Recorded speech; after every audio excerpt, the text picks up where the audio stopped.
Hi, and welcome to Dr. Neil's Notes. It's been a very long time since I've done any podcasts or videos, and I thought with some of the work I've been doing recently, I should share it, and now seemed like as good a time as any. So, welcome. In this video, we're going to look at how to get a Raspberry Pi, that's one of these devices, set up to run and build and create code using C# and .NET. And the first step is to actually get your device set up. So to get your device set up, you're going to need to get a micro SD card. Now, if you bought a device that comes with a micro SD card, you may not need to do this first step. It may already be set up for you. And this micro SD card um, should have an image of the operating system for the Raspberry Pi. Now, if you don't have this, then you're going to need to create one. So let's go over to the computer, and there's a bunch of notes that accompany this that you can find on neilsnotes.net. And if you scroll down the index, you'll see .NET development on a Raspberry Pi. And this set of notes walks you through the steps that I'm going to go through now to get a Raspberry Pi set up to run .NET. So like I said, the first thing you're going to need to do is get an SD card and an SD card writer. If you don't have an SD card that was supplied with the Raspberry Pi that has the operating system on it. So to do this first step, get the SD card. I've actually put it into a larger, so the micro SD card is in a larger holder, so it can go into my SD reader on my computer. So let me just put that in, and it will pop up with a bunch of messages showing me what's on the device. I can ignore those for now because I want to rewrite that. And you'll see in the notes there's a link to the Raspberry Pi imager. So let's just move those out of the way. And this is the Raspberry Pi imager that you can download. So what you want to do is choose an operating system and then choose which storage you want to write to. And this does take a while, so I'm going to start it off now and say yes, I do want to erase everything that's on the device. And it'll start preparing to write and writing onto that micro SD card. Okay, it's writing away now. So that was just as it formatted the SD card, it popped open the File Explorer window, say you need to format it. Well, yes, we know that. Thank you, Windows. And now it's going ahead and writing it. Now, rather than making you watch all of this, we'll skip ahead using the magic of video to when this is done. Right, it's finished writing to the SD card now. And you can see that it says you can now remove the SD card from the reader. Now, of course, I'm doing this on a Windows 10 machine, but you can do this on a Mac or a Windows 11 machine. This Raspberry Pi imager works on other platforms. You don't need to do this only on a Windows machine. So, continue. And I will take out the SD card just very briefly because now I've taken it out. When I put it back in, and if we just minimize this, I can get the file system to show up for the boot image. So let me just go back here and open up, and you can see here's the boot image. Now, these Raspberry Pi devices, of course, you can plug in a screen, you can plug into your TV if you want, and you can plug in a mouse and a keyboard. But what we're going to do first is we're going to use the computer, so in this case a Windows computer, but you can do this from a Mac as well, to connect to the Raspberry Pi once it gets on the network and control the whole thing from an existing computer. Now, if you don't have an existing computer, then of course you want to plug it into a screen with a keyboard and mouse.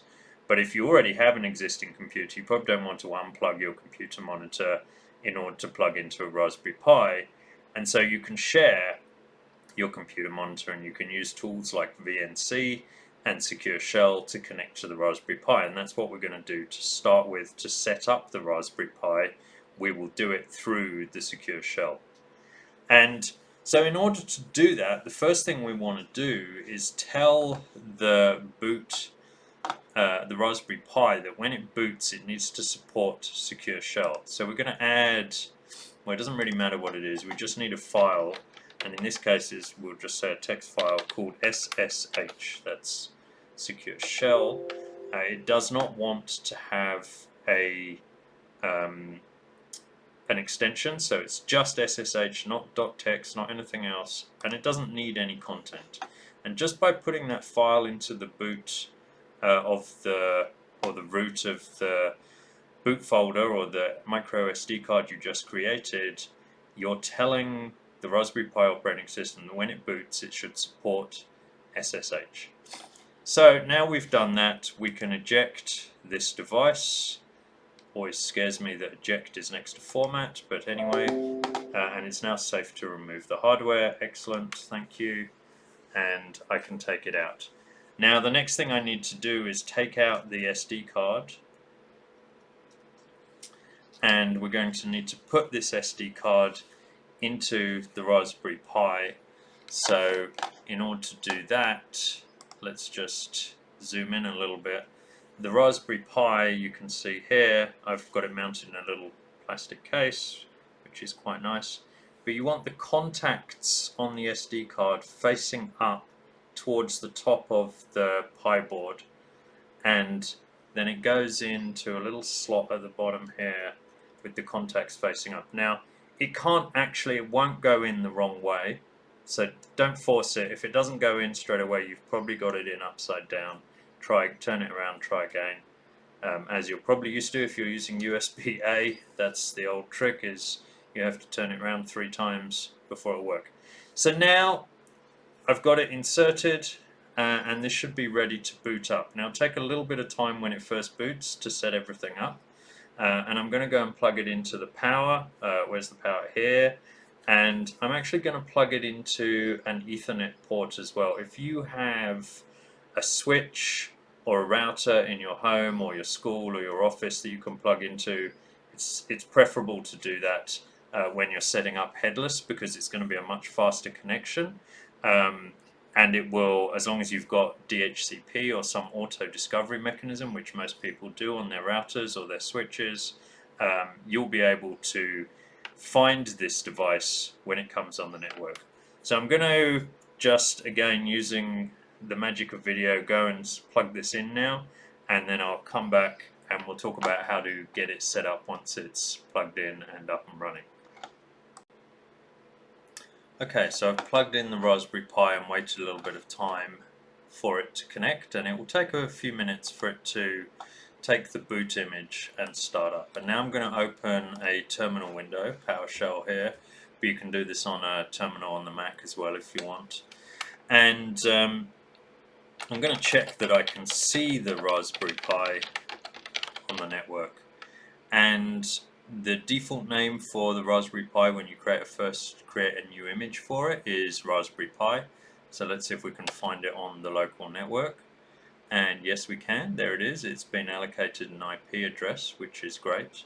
Which means we can, if we did everything right with setting up the Secure Shell, connect to it. Now, the default username for the administrator or the user on the first time Raspberry Pi is set up is Pi. So we want to secure shell to Pi, that is at the Raspberry Pi.local address.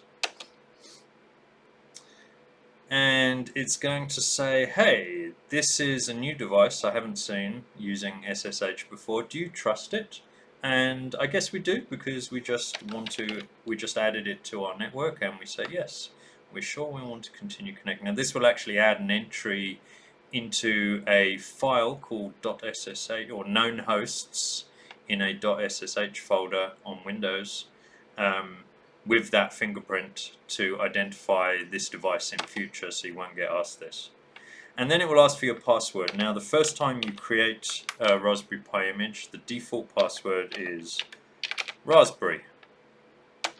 So you connect to it and it's connected, and you can see here I now have the prompt for the Raspberry Pi. Now being secure and putting security first is probably a good idea. So I guess the first thing we should do is change the password. So using superuser, we can run the Raspberry Pi configuration tool, and you'll see this is very much like a command line tool. You can't actually use your mouse on this, and you can, so let's just go back. So you can select system options, password, and you say yes, I want to create a new password, and then you should create a new password for your device so that it's secure. Okay, great. Now we have created a new password. We can come out of this and you have a new password on your device, which is great. And the next thing we want to do is set up VNC. Now VNC, by setting up VNC, we can actually access the GUI of the control. I guess the other thing I could do at this point is let's just make this a bit bigger to make it easier for you to see what's going on. There we go. And let's just pull this across so that it's easier for you to read what I'm doing here. So now I've updated the password, and all the instructions for this are in my notes as well.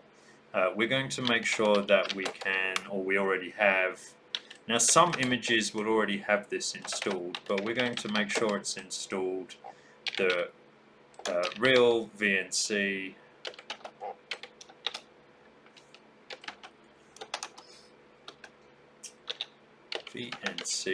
server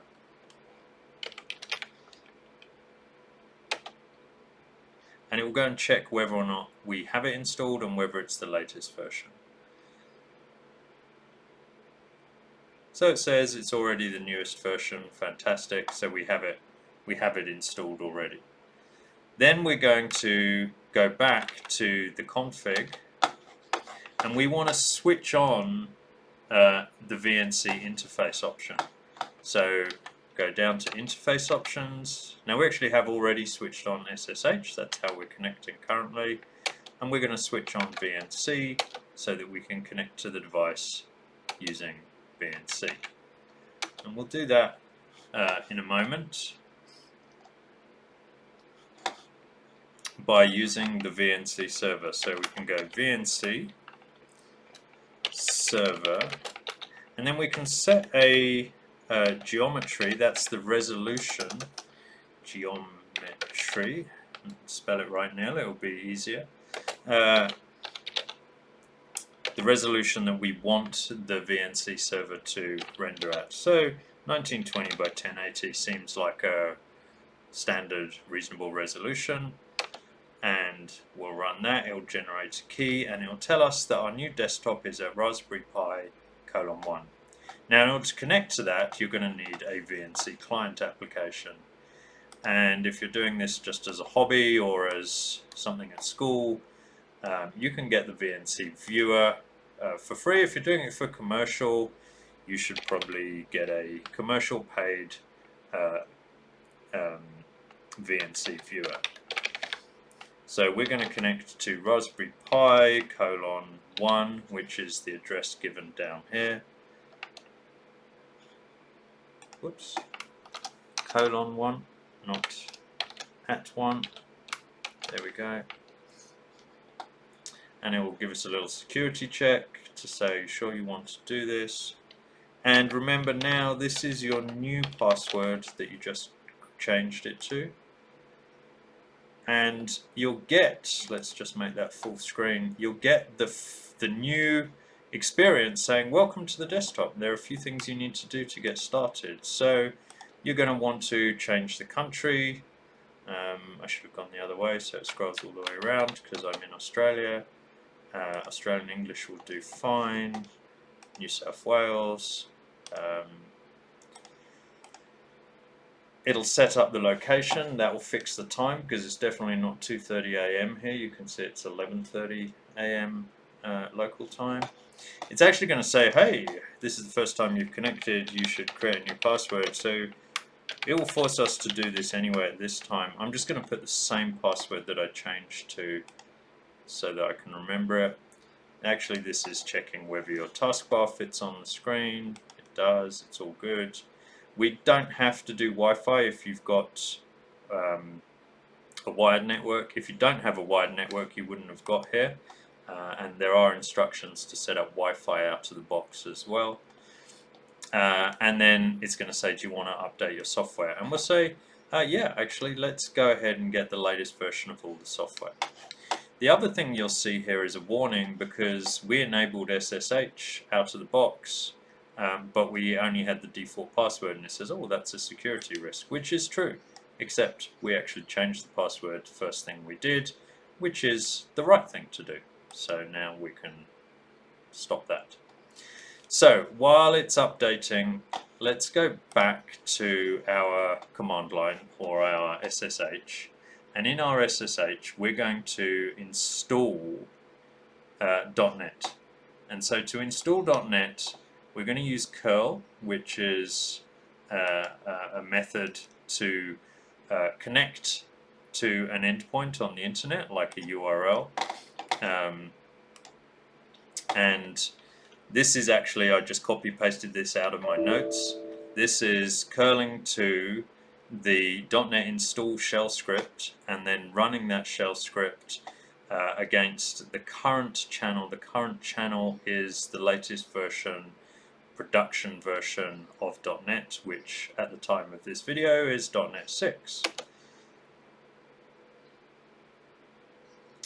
So we can do this while the Raspberry Pi is downloading updates. We can be installing the .NET SDK on our Raspberry Pi device using SSH. So you actually don't need to connect using VNC. You could do all of your Raspberry Pi development through the SSH layer. You can install the SDK, you can write code, you can create new programs, etc.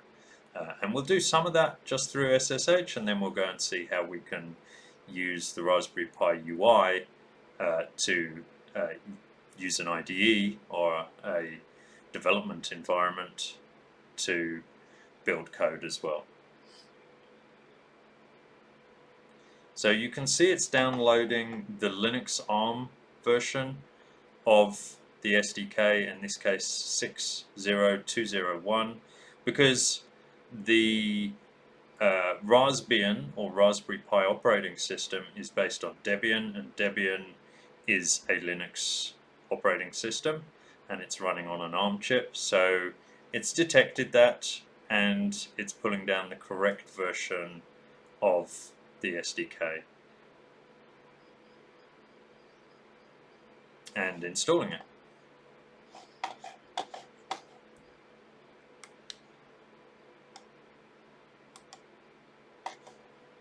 So this is going to take a little bit of time. How is the update doing? That's still downloading updates. Excellent. But you can have a few things going on at once, which is probably pushing the Raspberry Pi a little bit, but that's okay.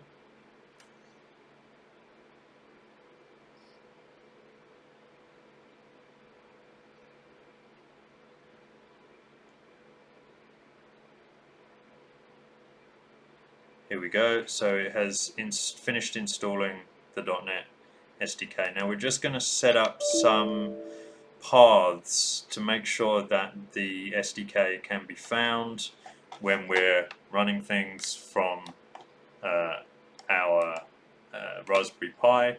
We want to make sure the .NET SDK is on the path and available for us to work with. So we're just going to add a few things, and again these are all in the notes that are linked at the bottom of this video. And so now we've got this set up to use .NET and work with .NET. Now let's see how those updates are doing. They're still installing. So the next thing we're going to do while it's still installing those updates is we're going to install an IDE. And again, we don't need to do this from the Raspberry Pi UI, although of course that's where we use it from. We can install Visual Studio Code from the terminal here using over SSH.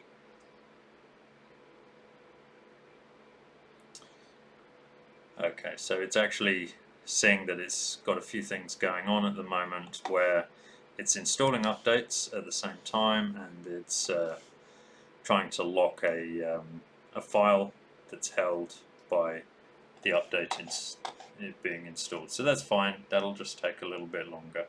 So the system update has finished. It's actually still installing Visual Studio Code, but we'll come back to that in a minute. And so the system is up to date. That's great. Now it says, do you want to restart? But remember, our secure shell layer is still installing VS Code, so we will do that later. And while we're waiting for VS Code, oh, it just finished. Excellent. So VS Code has finished installing. We can also go and change the name of this device. And that's quite useful if you have more than one device. Now you saw us running the Raspberry Pi configuration from Secure Shell using Raspberry config as super user. You can also do it from the GUI here, and you will remember that I had the Raspberry Pi in a little red case, so let's call this one Red Pi. Okay. Now we've made changes to the name. Do you want to reboot now? Well, yes, we've updated things, we've installed things, so yes, let's reboot the Raspberry Pi. And by rebooting, you'll see it also disconnects us from the SSH layer, which is fine, that's what we expect.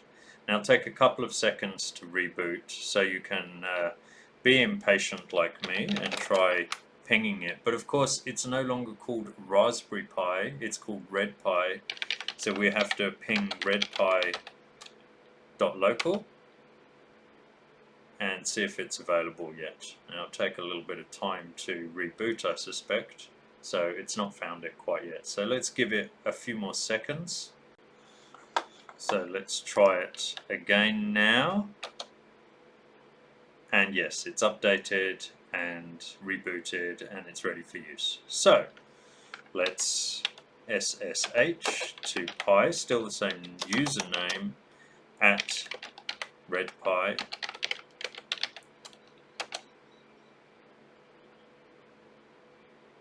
And oh, it's got a new name. So the fingerprint from before, when it was called Raspberry Pi, is no longer valid. So we need to accept that again this time, now that we've renamed it. And remember, you should have a new password as well, because you changed the password. So remember not to use the default password. And now we're back in. And we're back into Red Pi. And we should have .NET installed. And in fact, we can have a look here. We can do .NET list SDKs. And there you go. We've got the 60201 SDK installed on this device, so we could write our first little application. So let's go ahead, and we need a place to put our software. So let's go into Documents and create a new folder called Development or Dev, and then we'll go into that folder, and in here we can do .NET new console. That's creating a new console application, and we want to put it in a new folder called test console. So this will be /o. The -o here is where you want to output the new console application, or code for the new console application. So it'll now go ahead, it will connect to the internet, to GitHub, pull down the template for that, and now we should be able to go into that test console folder, and you can see in here, or we can, the files that are being created for the program. Okay, great. So now let's run it. So we can do .NET run, and like all great first programs, all great new pieces of software, when you're learning something new, it should give us the Hello World prompt. Excellent. Now, of course, this is great, but editing it here in the shell is a little bit painful. It feels a bit old school, and it would be nice to have a development environment on the Raspberry Pi that we could do the development on. And of course, we can do that. So let's go back to VNC server and set the geometry as we wanted before, 1920 by 1080. And now we've got this set up, so we can go back here and we can connect to redpi:1, and remember it's your new password. And now you'll see that VNC is set up, but you'll need your password again because this is now got a little bit more security, and we can update here, and of course we can go into the terminal and we'll see everything we've been doing in the secure shell layer. So you can see all the same files that we've been creating, but now we can run Visual Studio Code. Now I'm going to do it here from the terminal, but of course you can also do it now. You'll find Visual Studio Code here. So we are now going to launch Visual Studio Code with the code that's in this folder, and we should see Visual Studio Code saying, do you trust the authors? Yes, because we are the authors. We just wrote this code, and here it is. Here's our new program, Hello World.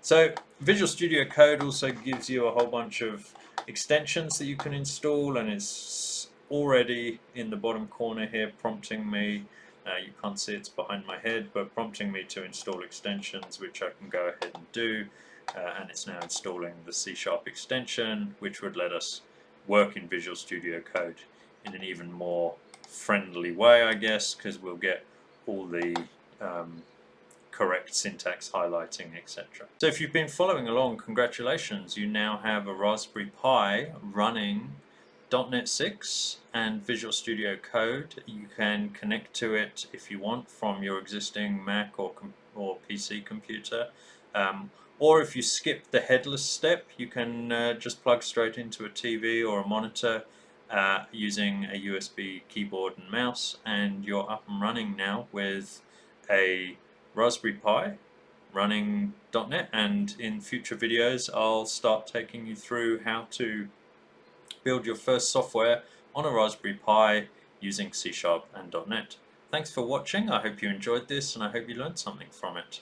I look forward to speaking to you again soon and talking to you about how you can extend your skills using C# .NET on a Raspberry Pi. Thanks for watching.